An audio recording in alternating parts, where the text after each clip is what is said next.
Sun, sea and sand, welcoming seals, but oh so much more on the Galapagos Island.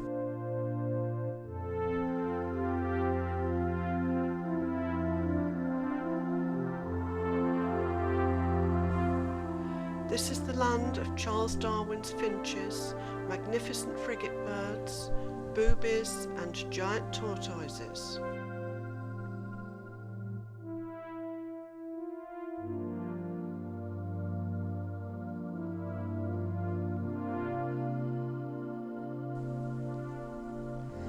Blue-footed boobies live alongside frigate birds. The eggs and young frequently in danger of attack. These frigate birds are trying to get this young booby to regurgitate its last meal. Eventually it will, to avoid further punishment and perhaps serious injury.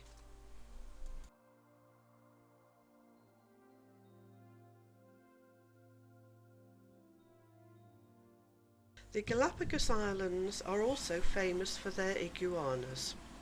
The marine iguana feeds on algae both underwater and on shore.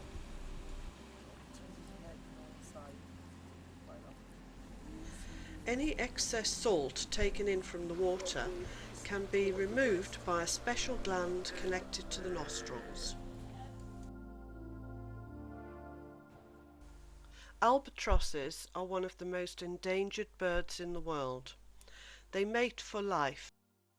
We were privileged to witness the courting dance of these majestic waved albatrosses, reinforcing their pair bond before they depart for the cool waters of the tropical eastern Pacific off Ecuador and Peru.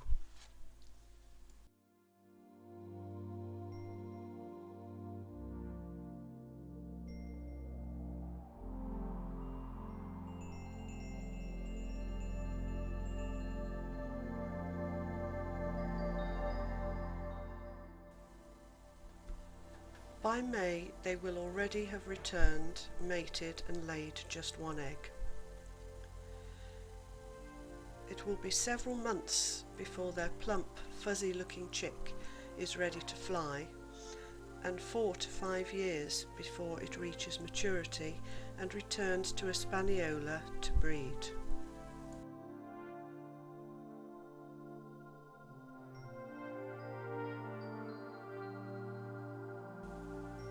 As well as albatrosses, we also saw red-billed tropic birds, Nazca boobies and blue-footed boobies breeding and displaying on Hispaniola.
For a complete change of scenery, we visit Floriana. Here, tourists generally visit Post Office Bay, where the early whalers used to leave letters for home in a barrel for other ships to find and deliver on their return journeys. This still happens with postcards, but is very hit and miss. Floriana supports varied wildlife, such as these Galapagos flamingos and the elegant black-necked stilts.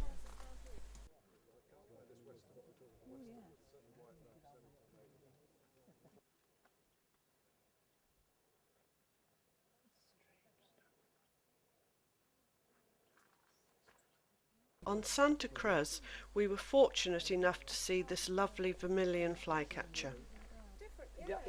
And at the Charles Darwin Institute, we saw several varieties of Darwin's finches bathing in close proximity to the giant tortoises.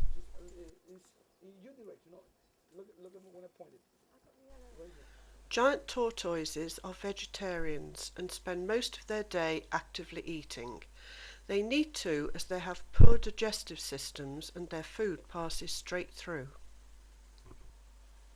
This is Lonesome George, the last remaining tortoise of the island of Pinta.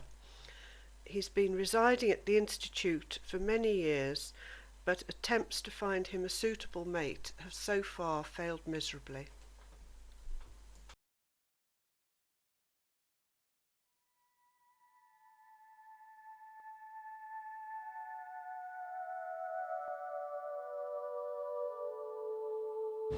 Back to beach habitat, we enjoyed watching these swallow-tailed gulls displaying.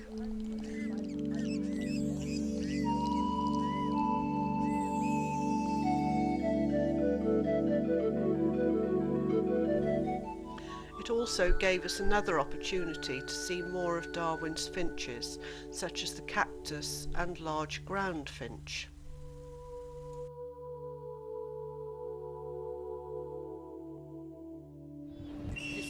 Open it up, yeah. Oh, look. Strewn around many of the beaches on the islands are sea lions, many with young behaving like naughty toddlers, trying to escape from their parents but constantly being called back. Just as the blue-footed boobies are aptly named, so are these red-footed boobies, which we see here in two phases, the brown and the white. The features of this lava gull are similarly delicate to those of the swallow-tailed gulls, but unlike the swallowtail, they tend to be solitary birds, seen usually singly or in pairs.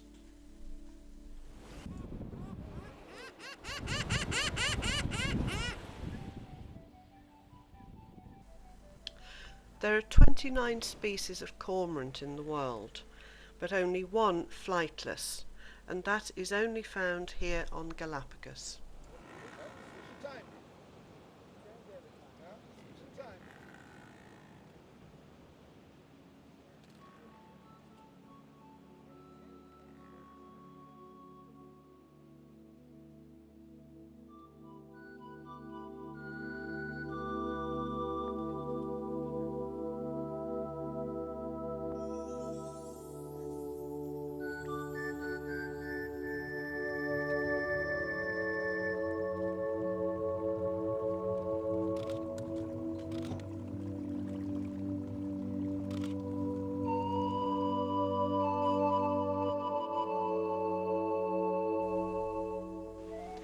From penguins to pelicans to oyster catchers chasing Sally Lightfoot crabs, there is always entertaining wildlife to watch on the Galapagos.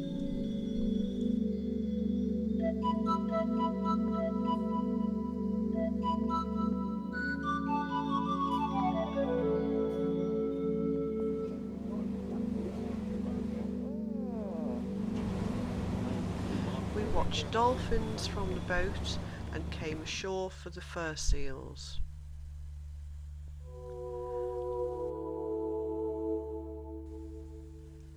We watched these young sea lions playing for quite a while, until finally they appeared to wave us goodbye at the end of our trip.